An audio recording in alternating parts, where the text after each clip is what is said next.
এই সামান্য দুনিয়ায় আমি আর আপনি যতই সফলতা অর্জন করি না কেন, পরিপূর্ণ সফলতা অর্জন করতে পারবো না। আমাকে আপনাকে সফলতা অর্জন করতে হবে আখিরাতের সফলতা। যদি আখিরাতের সফলতা আমরা এই দুনিয়াতে অর্জন করে যাই কষ্ট ক্লেশের মাঝেও, তাহলে পরকালে যায় আমি আর আপনি পরিপূর্ণভাবে সফলতা অর্জন করতে পারবো। এই জন্য আল্লাহ পাক এই ফালা শব্দ ব্যবহার করেছেন।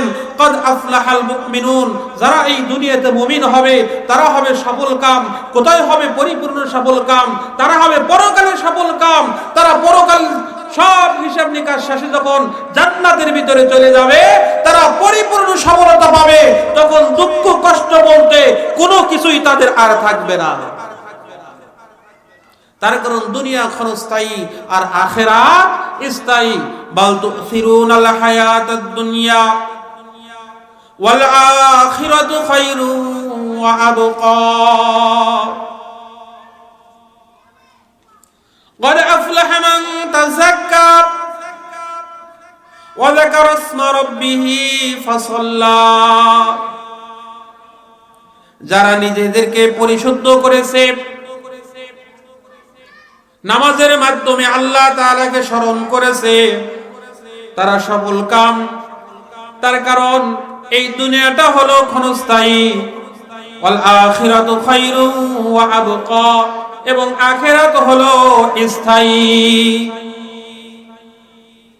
এখন আমাকে আপনাকে এই জিনিসটা বুঝতে হবে। আমাদের মহল্লায়, আমাদের সমাজে, আমাদের দেশে মুমিন কয়জন? আমরা কি মুমিনের খাতায় আছি নাকি মুমিনের বাহিরে আছি?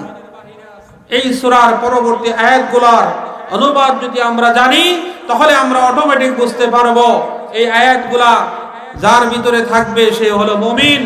আল্লাহ পাক রব্বুল আলামিন বলেন, আল্লাযীনা হুম ফি সালাতিহিম খাশিউন। আল্লাহ পাক রব্বুল আলামিন বলেন,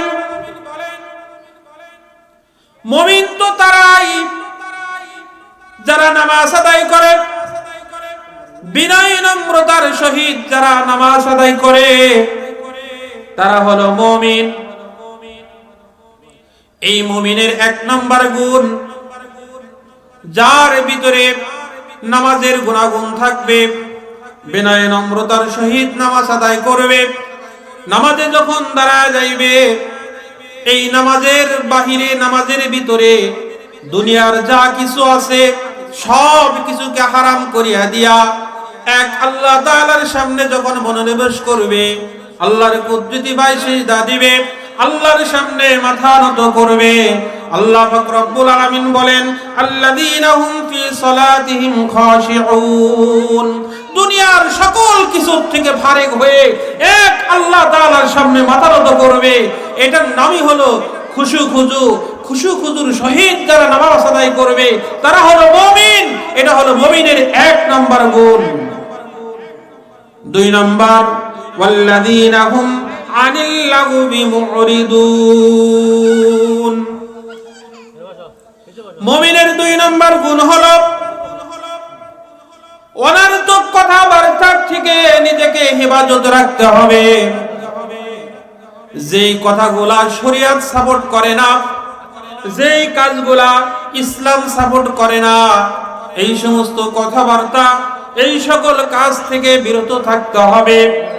এই হলো মুমিনের দ্বিতীয় নাম্বার গুণ। অর্থাৎ মুমিনের এক নাম্বার গুণ হলো খুশুখুজুর সহিত নামাজ আদায় করা। মুমিনের দুই নাম্বার গুণ হলো অনর্থক কথাবার্তা, কাজকর্ম থেকে নিজেকে হেফাজত রাখা। মুমিনের তিন নাম্বার গুণ হইল ওয়াল্লাযীনা হুম লিয-যাকাতি ফাঈলুন। মুমিনের তিন নাম্বার গুণ হইল যাদের উপরে যাকাত ফরজ হয়েছে তাদেরকে যাকাত আদায় করিয়ে দেওয়া। আমার উপর যাকাত ফরজ হয়েছে, তাহলে আমি যদি মুমিন হই তাহলে আমার জন্য তিন নাম্বার গুণ হইল এই যাকাত আদায় করিয়ে দেওয়া। আমাদের দেশের ভিতরে যাকাত ব্যবস্থা একেবারেই নরমাল। কোটি কোটি টাকার মালিক দেখা যায় কিছু লুঙ্গি, গামছা, শাড়ি ইত্যাদি দিয়া আমরা এগুলা দিয়া যাকাত আদায় করি। 10 লাখ টাকা যাকাত আসছে, 1 লাখ 2 লাখ টাকার শাড়ি, গামছা, গহনা এগুলা কিনে গরিব মিসকিনকে দিয়ে দেই, বাদ বাকি টাকা নিজের থেকে যায়। অথচ রাসূল হাদিসের ভিতরে বলেন, তোমাদের উপর যাকাত ফরজ হয়ে যাকাত আদায় করো। তোমরা যদি যাকাত আদায় করো তাহলে তোমাদের যেই সম্পদ আছে এই সম্পদকে আল্লাহ পাক রব্বুল আলামিন পবিত্র করিয়া দিবেন। যাকাত দিলে সম্পদ আল্লাহ পাক বাড়াইয়া দেন, তার সম্পদকে আল্লাহ পাক পবিত্র করিয়া দেন। এক কথায় আমাকে আপনাকে যাকাত দিতে হবে। আপনারা হামানের ঘটনা শুনছেন। এই হামান, তাকে যাকাত দেওয়ার জন্য বলা হয়েছিল, সে যাকাত দিতে অস্বীকার করেছিল। আল্লাহ পাক রব্বুল আলামিন তাকে এমন ভাবে শাস্তি দিয়েছেন, জমিনের নিচে আজও পর্যন্ত সে নিচের তলদেশে যাইতেই আছে। একমাত্র যাকাত অস্বীকার করার কারণে। আল্লাহর একটা বিধান যে আল্লাহর প্রদত্ত রিজিক সম্পদ আমাকে আপনাকে দিয়েছে, যদি আমার আপনার সামর্থ্য থেকে বেশি হয়ে যায় তখন তো যাকাত ফরজ হয়ে যাবে। এই যাকাত আমাকে আপনাকে আদায় করতে হবে। এই জন্য হামান তার অডেল সম্পত্তির মালিক ছিল, যাকাত ফরজ হয়েছিল, সে যাকাত দিতে অস্বীকার করলো। আল্লাহ পাক তাকে এমন শাস্তি দিল, কিয়ামত পর্যন্ত এই জমিনের নিচে সে যাইতেই থাকবে।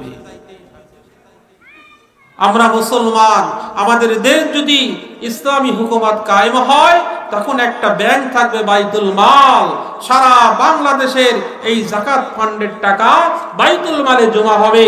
সেখান থেকে সারা বাংলাদেশের আনাচে কানাচে যত গরিব মিসকিন এতিম আছে সেখান থেকে টাকা পয়সা তাদের কাছে চলে যাবে। তখন বাংলাদেশে গরিব বলতে আর কোনো কিছু থাকবে না। এটা হলো মুমিনের 3 নম্বর গুণ। মুমিনের 4 নম্বর গুণ হলো ওয়াল্লাযীনা হুম লিফুরুজিহিম হাফিজুন। মুমিনের 4 নম্বর গুণ হলো নিজেদের লজ্জা স্থানকে হেফাজত করা। পুরুষ হোক নারী হোক, নিজেদের লজ্জা স্থানকে হেফাজত করা। আর আজকাল তো লজ্জা স্থানকে হেফাজত তো দূরের কথা, এখন নিজেদের লজ্জা স্থানকে উন্মুক্ত করিয়া দিয়েছে। এখন আর বিবাহ করার লাগে না, নিজেরাই বিবাহ করে ফেলে। বিবাহের আগেই যা কিছু করার দরকার সব কিছু করে ফেলে। এগুলার জন্য ওই হাদিস আছে, আলা কুল্লুকুম রাঈন ওয়া কুল্লুকুম মাসউলুন আন রাইয়াতিহি। রাসূল বলেন, তোমরা প্রত্যেকেই দায়িত্বশীল, তোমরা প্রত্যেকেই দায়িত্বশীল। এখন আমি আমার বাড়িতে আছি, আমি আমার বাড়ির লিডার, আমি আমার সংসার চালাই, আমার পরিবার চালাই। এখন আমার পরিবারের জিম্মাদার আমি। আল্লাহ রাসূল বলেন, তোমাকে কাল কিয়ামতের ময়দানে জিজ্ঞাসা করা হবে তোমার পরিবারের সদস্যদেরকে তুমি কিভাবে চালাইছো। রাসূল হাদিসে বলেন, আলা কুল্লুকুম মাসউলুন আন রাইয়াতিহি। প্রত্যেক সদস্যের ব্যাপারে সংসারের যিনি অভিভাবক হবে তাকে জিজ্ঞাসা করা হবে তোমার সন্তানকে তুমি কিভাবে লালন পালন করেছো, তোমার পরিবার কিভাবে লালন পালন করেছো, এদেরকে তোমরা সঠিকভাবে পরিচালনা করছো না বেঠিকভাবে পরিচালনা করছো। এই ব্যাপারে আল্লাহ পাক রব্বুল আলামিন তোমাদেরকে জিজ্ঞাসা করবেন। ওয়াল্লাযীনা হুম লিফুরুজিহিম হাফিজুন। নারী পুরুষ উভয়ে তারা কি করবে? নিজেদের লজ্জা স্থান হেফাজত করবে। আল্লাহ রাসূল সাল্লাল্লাহু আলাইহি ওয়াসাল্লাম আর এক হাদিসের ভিতরে ফরমান, আন সাহাল ইবনে সাদ রাদিয়াল্লাহু তাআলা আনহু قال قال النبي صلى الله عليه وسلم। হযরত সাহাল ইবনে সাদ রাদিয়াল্লাহু তাআলা আনহু থেকে হাদিস বর্ণিত, নবী আলাইহিস সালাতু ওয়াস সালাম বলেন, যেই ব্যক্তি দুইটা জিনিসের বিনিময়ে অঙ্গীকার করবে, মান আতমানলি, যেই ব্যক্তি অঙ্গীকার করবে, মা বাইনা লিহিয়াইহি ওয়া মা বাইনা রিজলাইহি আতমাল্লাহুল জান্নাহ। নবী আলাইহিস সালাতু ওয়াস সালাম বলেন, যেই ব্যক্তি দুই সওয়ালের মধ্যবর্তী স্থানকে হেফাজত করার জন্য অঙ্গীকার করবে, দুই পায়ের মধ্যবর্তী স্থানকে হেফাজত করার জন্য অঙ্গীকার করবে, রাসূল বলেন, অর্থাৎ এই জবানকে যারা হিফাজত করবে, লজ্জা স্থানকে যারা হিফাজত করবে, নারী হোক পুরুষ হোক, রাসূল বলেন আতমাল্লাহুল জান্নাহ, ওই ব্যক্তি আমি রাসূলের সাথে জান্নাতে যাবে। তাহলে মুমিনের ৪ নম্বর গুণ হলো ওয়াল্লাযীনা হুম লিফুরুজিহিম হাফিজুন। মুমিনের ৪ নম্বর গুণ, নারী পুরুষ উভয়ে লজ্জা স্থান, তাদের লজ্জা স্থান যা আছে এগুলা হিফাজত করবে। আল্লাহ পাক আমাদেরকে তৌফিক দান করুন, আমিন। তবে যারা বিবাহ শাদী করেছে এবং পূর্ববর্তী জামানায়, রাসূলের জামানায় স্ত্রী ছাড়াও আরো দাসী ছিল, তাদের সাথেও স্ত্রীর মতো ব্যবহার করা হইতো। আল্লাহ পাক রব্বুল আলামিন বলেন, ইল্লা আলা আজওয়াজিহিম আও মা মালাকাত আইমানুহুম, তবে আপনার লজ্জা স্থান হেফাজত করতে হবে না স্ত্রীর কাছে। আপনার লজ্জা স্থান আপনার দাসীর কাছে হেফাজত করতে হবে না। স্ত্রী এবং দাসী এদের সামনে লজ্জা স্থানে হেফাজত না করলে কোনো সমস্যা নাই, কিন্তু স্ত্রী এবং দাসী বাদে যদি নিজেদের লজ্জা স্থানকে উন্মুক্ত করে রাখে, লজ্জা স্থানে হেফাজত না করে, তাহলে আল্লাহ পাক রব্বুল আলামিন বলেন ফামানি বিতাগা ওয়ারা যালিকা ফাউলাইকা হুমুল আদুন। স্ত্রী এবং দাসী ছাড়া যদি অন্য কোনো মেয়ের প্রতি আসক্ত হয়ে যায়, বা মেয়ে যদি কোনো ছেলের প্রতি আসক্ত হয়ে যায়, তাহলে এরা হবে সীমা লঙ্ঘনকারী। এরা হবে কি? সীমা লঙ্ঘনকারী, চূড়ান্ত পর্যায়ের সীমা লঙ্ঘনকারী হবে। রাসূল বলছেন তোমাদের লজ্জা স্থানকে হেফাজত করো। আল্লাহ বলছেন তোমাদের লজ্জা স্থানকে হেফাজত করো।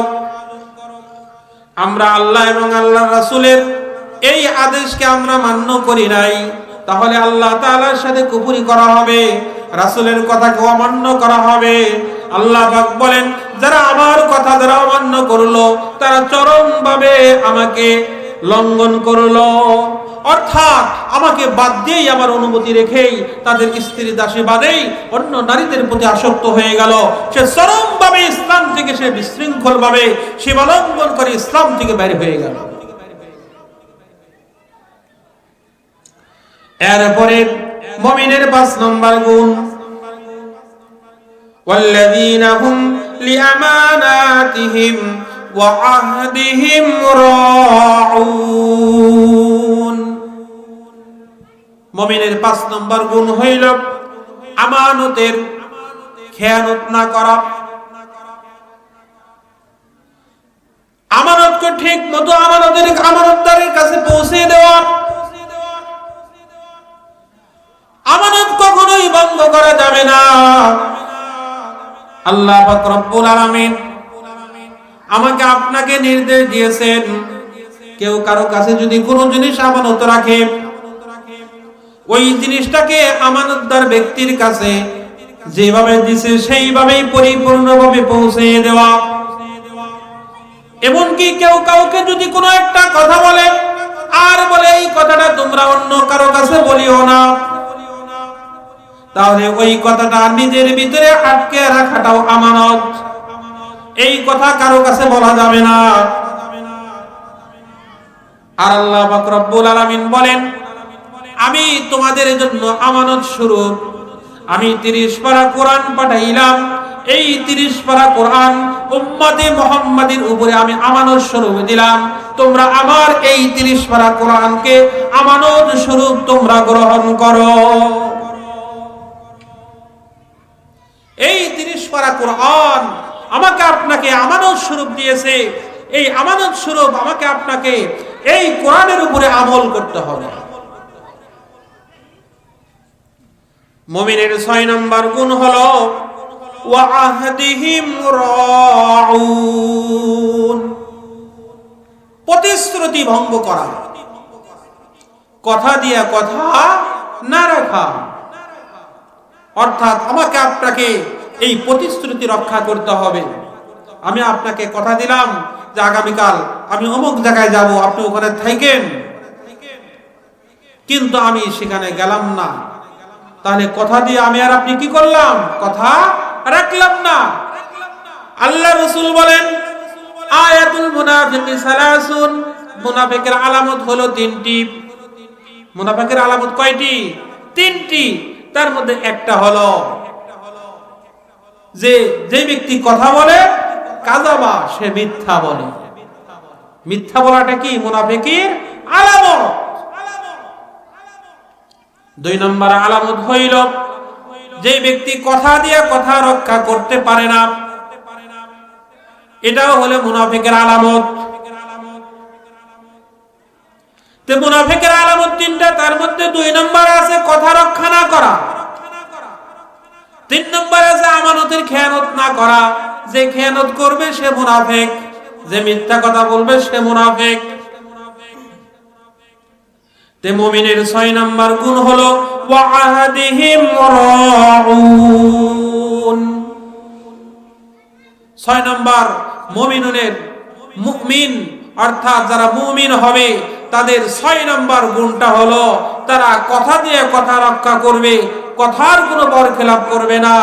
এরপরে আল্লাহ পাক রব্বুল আলামিন মুমিনের সর্বশেষ যেই গুণটা আছে সেই গুণটার কথা আল্লাহ পাক রব্বুল আলামিন বলেন ওয়াল্লাযীনা হুম আলা সালাওয়াতিহিম ইউহাফিজুন। যারা নামাজের হিফাজত করবে, যারা 5 ওয়াক্ত নামাজকে যথাসময়ে আদায় করবে, নামাজের সুন্নাত, মুস্তাহাব, ফরজ, ওয়াজিব, নামাজের যত নিয়ম কানুন আছে সব নিয়ম কানুন ঠিক রাখিয়া 5 ওয়াক্ত নামাজকে যারা হেফাজত করবে তারা হলো মুমিন। আল্লাহ পাক রব্বুল আলামিন বলেন এই গুণগুলা যাদের ভিতরে থাকবে তারা হলো মুমিন, তারা হলো সফল কাম। আল্লাহ পাক রব্বুল আলামিন বলেন উলাইকা হুমুল ওয়ারিসুন, তারা হলো উত্তরাধিকারী পাবে। কিসের উত্তরাধিকারী পাবে? আল্লাযীনা ইয়ারিসুনাল ফিরদাউস হুম ফিহা খালিদুন, তারা জান্নাতুল ফিরদাউসের উত্তরাধিকারী হবে আর সেই জান্নাতুল ফিরদাউসের ভিতরে তারা চিরকাল সেখানে থাকবে, সেখান থেকে তারা আর কেউ বের হবে না। এই জন্য মা আয়েশা রাদিয়াল্লাহু তাআলা আনহা বলেন যদি কোন উম্মতে মুহাম্মাদী এই সূরাতুল মুমিনুনের এই 10টি আয়াত আমল করে আল্লাহ পাক রব্বুল আলামিন তাকে জান্নাতুল ফিরদাউসের মালিক বানিয়ে দিবেন। তার কারণ এই সূরাতুল মুমিনুনের এই 10টি আয়াতের বৈশিষ্ট্য চরিত্র ছিল নবী করিম সাল্লাল্লাহু আলাইহি ওয়াসাল্লামের। এই আয়াতগুলোর ভিতরে নামাজের কথা আছে শুরুতে এবং শেষে। শুরুতেও নামাজের কথা আসছে, শেষেও নামাজের কথা আসছে। আল্লাহ পাক রব্বুল আলামিন শুরুতে নামাজের কথা বলছেন তোমরা খুশি খুজুর সহিত নামাজ আদায় করো, শেষে আসছে তোমরা 5 ওয়াক্ত নামাজের হিফাজত করো। এই শেষের কথার দ্বারা বোঝানো হয়েছে নামাজের মুস্তাহাব, সুন্নাত, ওয়াজিব, ফরজ যত নিয়ম কানুন আছে সব নিয়ম কানুনের মাধ্যমে নামাজ আদায় করার নাম হলো ইউহাফিজুন, নামাজকে পরিপূর্ণভাবে হেফাজত করা। হাদিস শরীফের ভিতরে আছে নবী করিম সাল্লাল্লাহু আলাইহি ওয়াসাল্লাম বলেন যারা এই নামাজের হেফাজত করবে আল্লাহ পাক রব্বুল আলামিন তার থেকে রিজিকের অভাবকে দূর করিয়ে দিবেন। যারা 5 ওয়াক্ত নামাজের হেফাজত করবে তাদের রিজিকের অভাব থাকবে না। যারা 5 ওয়াক্ত নামাজ সময় মতো আদায় করবে, তার কারণ ইন্নাস সালাতা কানাত আলাল মুমিনিনা কিতাবাম মাওকুতা। আল্লাহ পাক বলছেন তোমরা নামাজ আউয়াল ওয়াক্তে আদায় করো, সময় মতো নামাজ আদায় করো। তার কারণ আল্লাহ পাক বলে দিয়েছেন মাওকুতা, সময় মতো নামাজ আদায় করার জন্য আল্লাহ পাক বলছেন। এই জন্য আমাদেরকে সময় মতো নামাজ আদায় করতে হবে। আল্লাহ রাসূল সাল্লাল্লাহু আলাইহি ওয়াসাল্লাম বলেন, যারা সময় মতো নামাজ আদায় করবে 5 ওয়াক্ত, আল্লাহ পাক রব্বুল আলামিন তাকে পুল সিরাতের যেই পুলটা আছে, এই পুল সিরাতের পুলটা বিজলির আকারে আল্লাহ পাক তাকে পার করায় দিবেন। যারা 5 ওয়াক্ত নামাজ সময় মতো আদায় করবে, আল্লাহ পাক রব্বুল আলামিন তার জীবনের গুনাহগুলোকে মাফ করিয়ে দিবেন। এই 5 ওয়াক্ত নামাজ যারা সময় মতো আদায় করবে, আল্লাহ রাসূল সাল্লাল্লাহু আলাইহি ওয়াসাল্লাম বলেন, কবরের আযাব আল্লাহ পাক তাকে মাফ করিয়ে দিবেন। এরপরে আল্লাহ রাসূল সাল্লাল্লাহু আলাইহি ওয়াসাল্লাম বলেন, যারা 5 ওয়াক্ত নামাজ সময় মতো আদায় করবে, আল্লাহ পাক রব্বুল আলামিন তাকে বিনা হিসাবে জান্নাত দিয়ে দিবেন। এই জন্য নামাজের দরকার আছে কি নাই? আমাকে আপনাকে নামাজ সময় মতো পড়তে হবে কি হবে না? তার কারণ কাল কিয়ামতের ময়দানে আমাকে আপনাকে এই বান্দার আমল নামার সর্বপ্রথম হিসাব হবে নামাজের। قال النبي صلى الله عليه وسلم أول ما يحاسب به العبد يوم القيامة الصلاة। কাল কিয়ামতের ময়দানে বান্দা বান্দির সর্বপ্রথম এই নামাজের হিসাব নেওয়া হইবে। কাজে আমাকে আপনাকে এই 5 ওয়াক্ত নামাজ যথাসময়ে আদায় করতে হবে। যদি আমি আর আপনি 5 ওয়াক্ত নামাজ যদি আদায় না করি, তাহলে আগে বললাম যে নামাজ আদায় করলে আমার আপনার রিজিকের অভাব থাকবে না। 5 ওয়াক্ত নামাজ যদি আদায় না করি, রিজিক আমাকে দিবে, কিন্তু রিজিকের ভিতরে কোনো বরকত থাকবে না। 5 ওয়াক্ত নামাজ আদায় করলে কবরের আযাব আল্লাহ পাক মাফ করিয়ে দিবেন, কিন্তু আমি আর আপনি যদি 5 ওয়াক্ত নামাজ আদায় না করি, তাহলে কবরের কিন্তু আযাব আল্লাহ পাক আমাকে দিবেন। 5 ওয়াক্ত নামাজ আদায় করলে পুল সিরাতের পুল বিজলির আকারে পার করিয়ে দিবেন। 5 ওয়াক্ত নামাজ যদি আমি আর আপনি আদায় না করি, তাহলে বিজলির আকারে পুল সিরাতের পুল আমি আর আপনি পার হতে পারবো না। 5 ওয়াক্ত নামাজ যদি আমি আর আপনি পড়ি, বিনা হিসাবে জান্নাত দিয়ে দিবেন। 5 ওয়াক্ত নামাজ যদি আমি আর আপনি না পড়ি, আল্লাহ পাক কিন্তু বিনা হিসাবে জান্নাত দিবেন না। সম্মানিত হাজিরিন, এই জন্য আমাকে আপনাকে 5 ওয়াক্ত নামাজ পড়তে হবে। দেখেন, প্রত্যেকটা এলাকায় মসজিদ আছে। যদি প্রত্যেকটা বাড়ি থেকে 1-2জন করে যদি মুসল্লি মসজিদের ভিতরে আসে, তাহলে সেই মসজিদে কিন্তু জায়গা হবে না, নতুন করে আরেকটা মসজিদ দিতে হবে। খালি আমরা মুখে বলি মুসলমান, কিন্তু আল্লাহ আমাকে নির্দেশ দিয়েছেন তোমরা নামাজ পড়ো, কিন্তু আমরা নামাজ পড়ি না। এই জন্য আল্লাহ রাসূল সাল্লাল্লাহু আলাইহি ওয়াসাল্লাম হাদিসের ভিতরে ফরমান, কাফের এবং মুসলমান এই দুইয়ের মাঝে পার্থক্য হলো নামাজ। যারা নামাজ পড়ে তারা মুমিন, যারা নামাজ পড়ে না তারা হলো কাফের। কাফেরও আল্লাহর বান্দা, মুসলমানও আল্লাহর বান্দা, কিন্তু আমরা কালেমা পড়েছি এই হিসাবে মুসলমান, তারা কালেমা পড়ে নাই, তারা সেই হিসাবে তারা কাফের, তারা বেঈমান। কিন্তু রাসূল বলেন এই দুইয়ের মাঝে পার্থক্য হলো নামাজ। এরপরে এক হাদিসের ভিতরে আল্লাহ রাসূল সাল্লাল্লাহু আলাইহি ওয়াসাল্লাম পরিষ্কার করিয়া বলেন, মান তারাকা সালাতান মুতাআম্মিদান ফাকাদ কাফার। যে ব্যক্তি ইচ্ছা করিয়া নামাজ ছাড়িয়ে দিল, সে কাফের হয়ে গেল। যারা ইচ্ছা করিয়া নামাজ ছাড়িয়ে দিল, তারা কি হয়ে গেল? কাফের হয়ে গেল।